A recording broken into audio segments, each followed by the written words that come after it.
بنگلہ دیش کے متعلق کل کی ویڈیو میں نے آپ کو بتایا تھا کہ بنگلہ دیش میں سٹوڈنٹس روڈز پر کیوں آ گئے تھے۔ سٹوڈنٹس کے مطالبات تو پورے ہو گئے تھے، لیکن شیخ حسینہ نے عقل کی بجائے طاقت کا استعمال کیا۔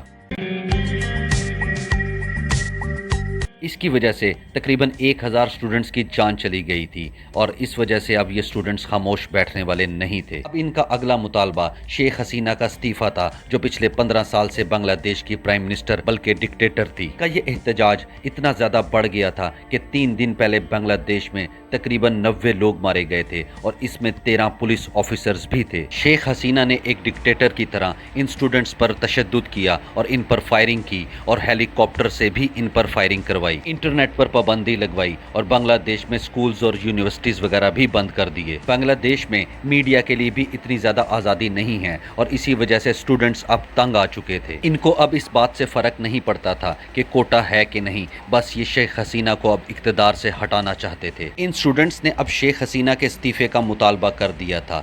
4 اگست اتوار والے دن جب یہ سٹوڈنٹس پروٹیسٹ کر رہے تھے، تب شیخ حسینہ نے ان کو پھر ایک دفعہ مارنا شروع کیا، اور اس وقت تقریباً 90 لوگ مارے گئے تھے۔ اور بس یہ شیخ حسینہ کا اینڈ تھا۔ یہاں پر بنگلہ دیش کی آرمی نے صاف کہہ دیا کہ ہم اپنے ہی لوگوں پر گولیاں نہیں چلائیں گے، نہ ہی سٹوڈنٹس کو دہشت گرد کہیں گے، اور یہی عقل مندی ہوتی ہے۔ آرمی اپنے لوگوں کی ہوتی ہے، اور یہ کبھی بھی اپنے لوگوں کے خلاف نہیں لڑتی۔ اور بس پھر شیخ حسینہ سمجھ چکی تھی کہ اب اس کو ریزائن کرنا ہی پڑے گا۔ کچھ دن پہلے Sheikh Hasina prime minister house سے نکل گئی تھی۔ اس نے اس کے بعد ریزائن کر دیا تھا۔ یہ ایک ہیلی کاپٹر میں سوار ہوئی اور انڈیا فرار ہو رہی تھی، اور وہاں سے شاید یہ اب انگلینڈ چلی جائے گی، اور پھر وہیں پر جلا وطنی کاٹے گی۔ بنگلہ دیش کے لوگ اب سڑکوں پر جشن بنا رہے تھے۔ ان کے لیے یہ ایک آزادی کا بہت بڑا دن تھا۔ اس کے بعد یہ تمام سٹوڈنٹس پرائم منسٹر ہاؤس کی طرف چلے گئے تھے۔ وہاں پر یہ اندر گھس گئے، اور انہوں نے وہاں پر بہت زیادہ توڑ پھوڑ کی، اور بہت ساری چیزیں بھی اٹھا کر لے گئے، اور اس کے بعد ان لوگوں نے وہاں پر کھانا وغیرہ بھی کھایا۔ اس کے بعد دوپہر کے 3 بجے